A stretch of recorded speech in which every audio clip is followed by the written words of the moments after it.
السلام علیکم اسٹوڈنٹ جماعت پنجم، امید ہے آپ سب خیریت سے ہوں گے۔ جیسا کہ آپ سب جانتے ہیں کہ کرونا وائرس کی تیسری لہر کے باعث اسکولوں کو دوبارہ سے بند کر دیا گیا ہے اور اسکول میں ریگولر کلاسز کا سلسلہ ایک دفعہ پھر سے رک چکا ہے۔ آپ کے نیو سیشن کے آغاز کے لیے دوبارہ سے آن لائن لیکچرز کا آغاز کیا گیا ہے۔ آج ہمارا اردو کا لیکچر نمبر 1 ہے، جس میں آپ کو لفظ کی تعریف اور اس کی اقسام کے بارے میں بتاؤں گی، کچھ محاورات، ان کے معنی اور ان کا جملوں میں استعمال بتاؤں گی۔ اس کے علاوہ اتفاق میں برکت کہانی پڑھیں گے۔ سب سے پہلے ہے لفظ کی تعریف اور اقسام۔ لفظ کی تعریف یہ ہے، دو یا دو سے زیادہ حروف کے ملنے سے لفظ بنتا ہے۔ اب جتنے بھی آپ کے حروف تہجی ہیں، الف، بے، پے، چھوٹی یہ تک، بڑی یہ تک، یہ سارے آپ کے حروف کہلاتی ہیں اور ان کو ملا کے الفاظ بنتے ہیں۔ مثال آپ کو نیچے نظر آ رہی ہے، پہلا لفظ لکھا ہوا ہے کب۔ کب ایک لفظ ہے جس میں کتنے حروف شامل ہیں؟ 2 حروف شامل ہیں، کاف اور بے۔ اسی طرح کل، کاف اور لام 2 حروف سے مل کر بنا ہے۔ بادام، بادام بھی ایک لفظ ہے جس میں 5 حروف پائے جاتے ہیں، بے، الف، دال، الف، میم۔ لفظ کی اقسام کے بارے میں پڑھتے ہیں۔ لفظ کی 2 قسمیں ہیں، کلمہ اور محمل۔ اب کلمہ کیا ہے اور محمل کیا ہے، اس کی تعریف بھی میں آپ کو بتاتی ہوں۔ کلمہ ایسے لفظ کو جس کا کوئی نہ کوئی مطلب سننے والے کی سمجھ میں آئے، کلمہ کہا جاتا ہے۔ مثلاً کتاب، پانی، کھانا وغیرہ۔ محمل ایسا لفظ جو کوئی معنی نہ رکھتا ہو، محمل کہلاتا ہے۔ مثلاً کتاب وتاب، پانی وانی، کھانا وانا۔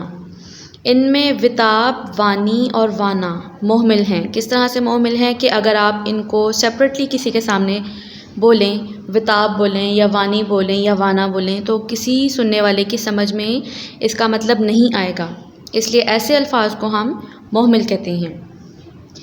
اس کے بعد ہیں محاورات۔ محاورات، پہلا محاورہ ہے آب آب ہونا، جس کا مطلب ہوتا ہے شرمندہ ہونا۔ جملے میں آپ اس کو اس طرح سے استعمال کر سکتے ہیں، اسلم کا جھوٹ پکڑا گیا تو وہ شرم سے آب آب ہو گیا۔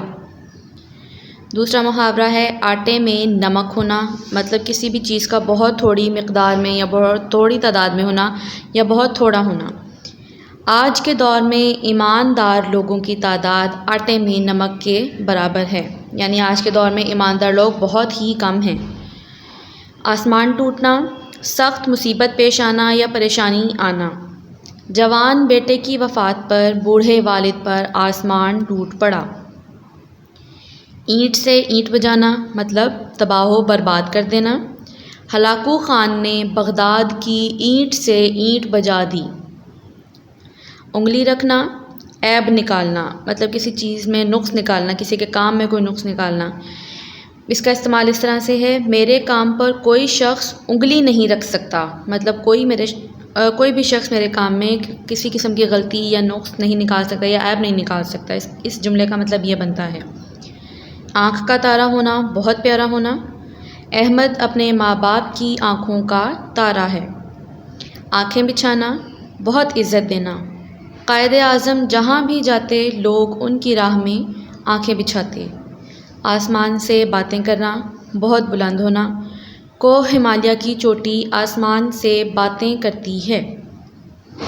یہ 8 محاورات ہیں جن کو آپ نے یاد کرنا ہے۔ کہانی ہے اتفاق میں برکت۔ ایک جنگل میں 2 بیل رہتے تھے، ان دونوں میں بڑی دوستی تھی اور آپس میں اتفاق اور محبت سے مل جل کر رہتے تھے۔ ہر مصیبت اور آفت کا مقابلہ دونوں مل کر کرتے تھے۔ ایک بار ایک شیر نے ان پر حملہ کر دیا، دونوں بیلوں نے مل کر اسے ایسا مارا کہ شیر کو میدان چھوڑ کر بھاگنا پڑا۔ پھر کسی بھی دشمن کو کبھی ہمت نہ ہوئی کہ ان کی طرف آنکھ اٹھا کر بھی دیکھے۔ چند دن بعد ان کا آپس میں کسی بات پر جھگڑا ہو گیا اور جھگڑا اتنا بڑھا کہ انہوں نے اکیلا اکیلا رہنا شروع کر دیا۔ ایک دن شیر پھر ادھر آ نکلا۔ اس نے اکیلے بیل کو گھاس چرتے دیکھا تو حملہ کر دیا۔ بیل مقابلہ نہ کر سکا، شیر اسے چیر پھاڑ کر کھا گیا۔ اسی طرح کچھ دن بعد شیر کو دوسرا بیل بھی اکیلا گھومتا نظر آ گیا، وہ اسے بھی چیر پھاڑ کر کھا گیا۔ اس طرح دونوں بیل اپنی نااتفاقی کی وجہ سے ہلاک ہو گئے۔ نتیجہ بے اتفاقی میں ہلاکت و بربادی کے سوا کچھ نہیں۔ اب اس کہانی سے سبق کیا ملتا ہے کہ ہمیں آپس میں مل جل کر رہنا چاہیے۔ اگر ہم مل جل کر نہیں رہیں گے تو جو ہم سے دشمنی رکھتے ہیں یا جو ہم سے بغض رکھتے ہیں انہیں موقع ملتا ہے ہمیں کسی بھی طرح کا نقصان پہنچانے کا۔ اگر ہم مل جل کر رہیں گے تو اس شخص کو یہ موقع نہیں مل پائے گا کہ ہمیں کسی طرح کا نقصان پہنچائے۔ لیکن اگر ہم آپس میں مل جل کر نہیں رہیں گے، لڑائی جھگڑے سے رہیں گے، ناراضگی سے رہیں گے، تو تیسرے شخص کو جو ہے موقع ملتا ہے کہ وہ ہم میں مزید تفرقے ڈالے، ہمیں کسی طرح کا نقصان پہنچا سکے۔ اس لیے لیسن اس کہانی سے ہمیں یہ ملتا ہے کہ ہمیں کبھی بھی ایک دوسرے سے علیحدہ نہیں رہنا چاہیے، بہن بھائی ہوں، دوست ہوں یا کوئی بھی ہمارا رشتہ ہو، آپس میں پیار محبت سے اور مل جل کر رہنا چاہیے۔ آن لائن لیکچرز میں آپ کو جتنا بھی کام کروایا جائے اس کو آپ نے بغور سن کر سمجھنا ہے اور اچھی طرح سے یاد کرنا ہے۔ شکریہ۔